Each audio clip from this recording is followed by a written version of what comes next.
I am here today to talk to you guys about squats and what that means in terms of how can you get better at them.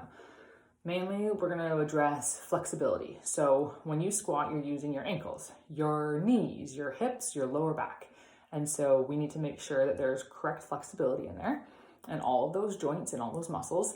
And then once we have that correct flexibility and we are warmed up in a dynamic warm-up, then let's make sure that your squat technique is correct. Make sure that you're addressing the things that you need to and that you're working towards the proper technique slowly, gradually. Also trying to give you a couple skills or options for you so that way while you're learning to get into that deep squat position, what are some things that you can use to make it easier on yourself? So without further ado, let's start with a dynamic stretching routine. Okay, so dynamic stretching means that when you're stretching, you're moving. You're not holding the stretch. That's called a static stretch. With the difference being that when you're moving, you're warming up the muscles. So this is a great thing to do before your workout. Before you try to do a squat, you just take the time to do these stretches and hopefully that'll allow you to get deeper into that squat and get that proper technique without any of the muscles really bothering you. Let's start with going from the ground up. We're going to start with ankles. So beginning with ankle rotations. You're going to rotate the ankle in a circle in both directions, warming up all those little stabilizer muscles around that ankle joint. Got it. For any of these movements, if you want to do it longer than I do it, that is 100% okay. Feel free to just pause, do it for as long as you need to, and then play again. And rotate again. Now the next thing we're going to do is continuing with warming up those ankles, but also adding in the knees. You're going to bend slightly at knees, hands on knees, and you're going to rotate your knees in a circle. Going to the left first, and then to the right. You're going to be using your ankles and your knees here. Perfect. Okay, the next one we're going to do is you're going to do heel walking. So you're going to go up on those tippy toes, just like so. And you're going to take little steps forward and little steps back. If you need to hold on to something while you do it, feel free. Walking forward and walking back. If you want to get a little crafty, you can also do heel walking. So it's going to be pulling up those toes and walking on the heels. And back. The toe walking is going to help warm up those calf muscles and a little bit of those hamstrings while still working those ankles. And the heel walking is going to warm up that anterior tibialis. Very nice anatomical term for you. And that's just that front there. Okay. Next one we're going to do, and this is my absolute favorite for first thing in the morning, is we're going to warm up the back of those legs, those hamstrings, by doing windmills. So arms are out, feet are slightly wider than shoulder width apart, and you're going to put opposite hand to the opposite side. Now I say opposite side because it could be your opposite knee as you're first getting warmed up. It could be your opposite shin as you're getting a little bit warmer, or it could be all the way to opposite toe. If you're feeling really flexible today, it could be all the way to opposite heel.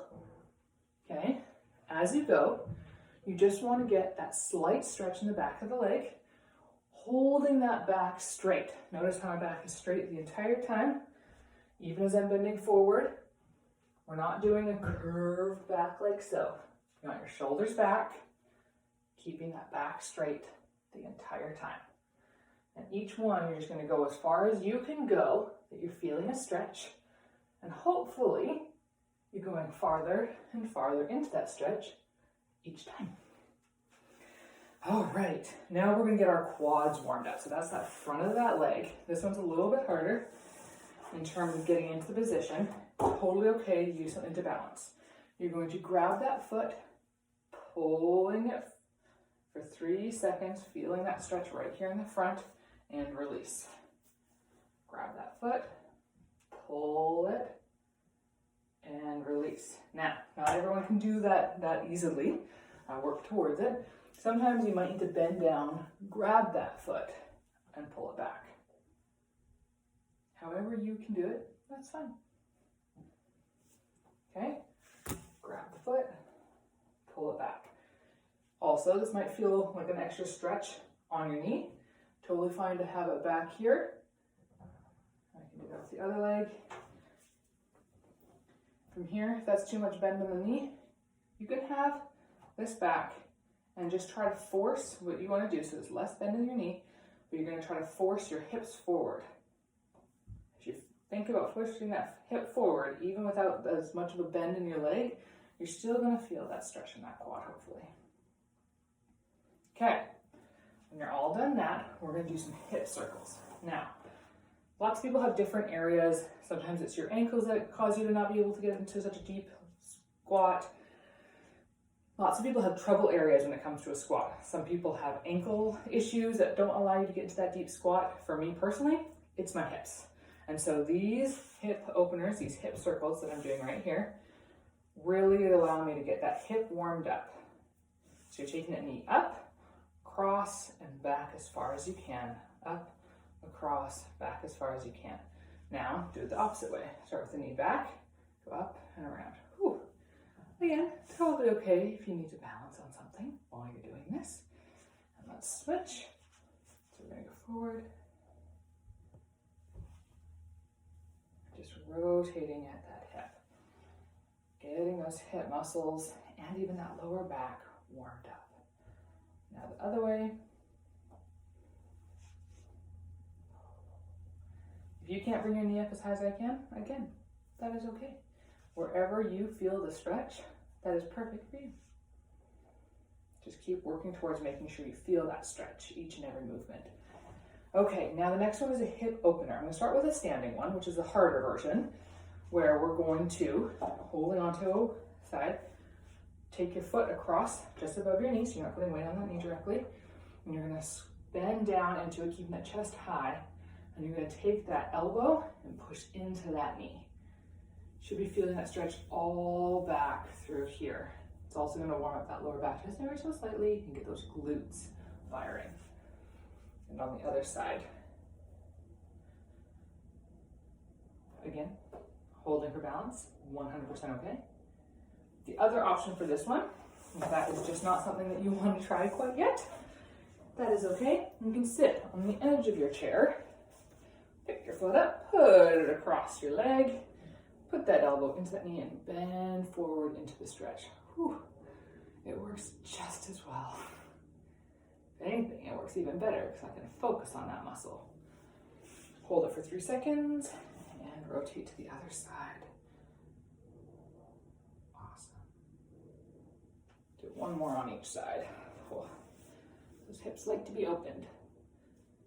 Really try to keep that nice straight back every single time. So I'm trying to keep my shoulders back a little bit while I'm doing this.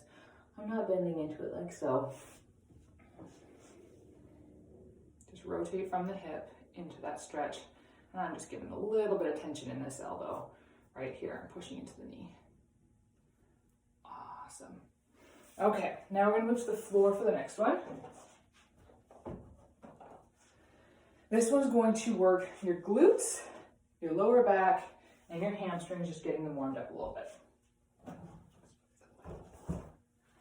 Okay, so on the floor, bend at the knees, feet flat on the ground, engage that core, tighten it up, and then lift your hips up off the ground, squeezing those glutes to the top, and back down. Just up and down.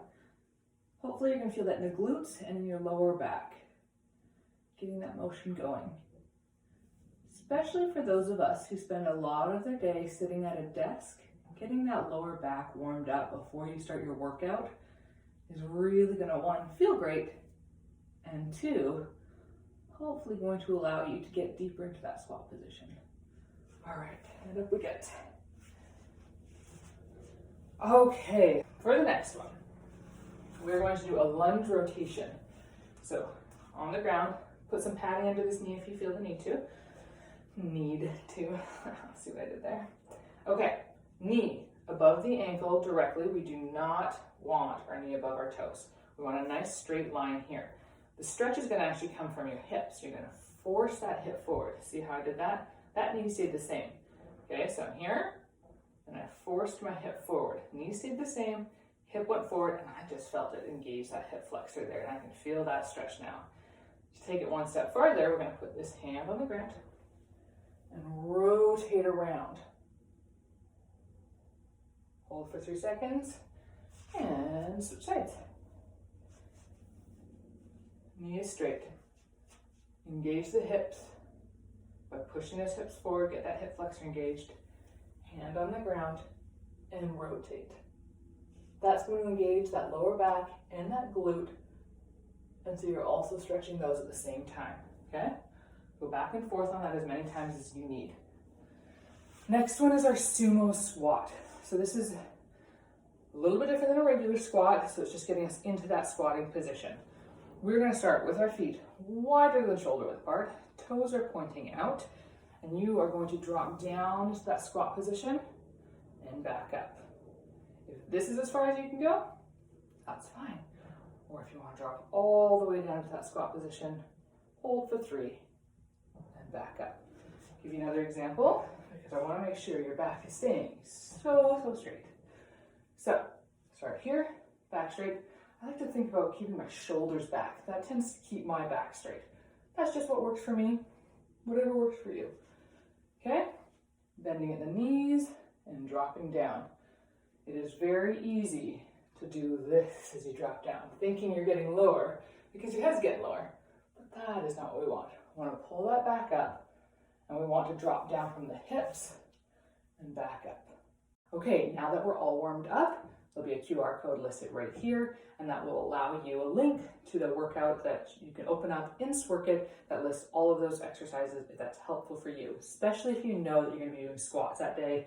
Just getting all of those joints warmed up before you even start your workout will hopefully allow you a better workout. Now that we're warmed up, let's actually get into some squatting. So a couple things.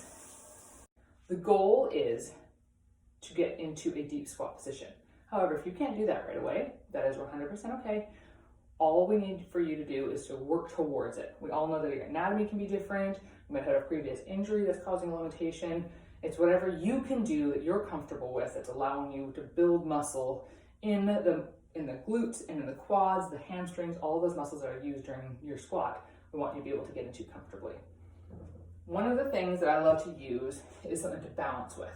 So some people love to use it in front of them. And that's what I'm going to show you first, is that we're going to start. You want your feet shoulder width apart, toes pointed forward. That is the ideal. If you can't do that initially, it's okay to have your toes just slightly out or to have your feet slightly wider than shoulder width apart. This is just the ideal. This is what we want to work towards. So my feet, I'm looking at them. They're shoulder width apart. My toes are forward. I've got my hands resting comfortably on something in front of me. I prefer a chair, but it can be whatever you have, a countertop, whatever you can find. And then you're going to squat down holding that, okay? And when you're doing it, keeping that back straight. So I like to force my shoulders back, and then I look up into the sky as I go down. If I tend to look down, you can see I rotate and I round up my back. If I look up, it forces my back to stay straight, and I activate those glutes on my way up. I prefer to use a balance on the side, so there's nothing blocking in front of me. So I've got my feet shoulder width apart, toes are pointing forward, hand is balancing, shoulders are back. I'm looking up at the sky as I go down and back up. Okay. It's a little tricky. Even my hip flexors are a little tight today. The other thing I like to use is a guide. So I can feel, I have a milk carton here, which are apparently not a thing of the past. So this guide will allow me to know how deep to go. This is a nice way to know if you're making progress. So you could start off with a regular chair and then move to a slightly lower chair if you have one, or even if you have a swivel chair or some type of office chair that raises up and down. Using that to know that you're making progress, working down to try to get your hips down to 90 degrees. That's the ideal. So I have a milk carton that I like, and the first one is always the scariest. Just remember that. So as I go down, I'm going to try to find the box. Oh, found it. We're good. and back up. Find the box and back up. And eventually you can work towards just tapping it, not fully sitting on it. So you go down, tap, back up. Okay? These are just some options for you. With the goal being that we want to work down to 90 degrees, which this box is perfect for me, so it allows me to know that I got there. Another couple options you can use is you can have a mirror in front of you, or you can video record yourself doing it so you can look back and see, okay, how deep am I getting? Is my back staying straight? Are my shoulders staying back? Am I looking up to the sky? Are these things working for me? So, if you have any questions, let us know, but we hope that this will allow you to work those muscles, get them warmed up, and then move into a squat position and feel confident that you know that you're doing the squats correctly and working towards that ultimate goal of that 90 degrees, getting down nice and low into your deep squat.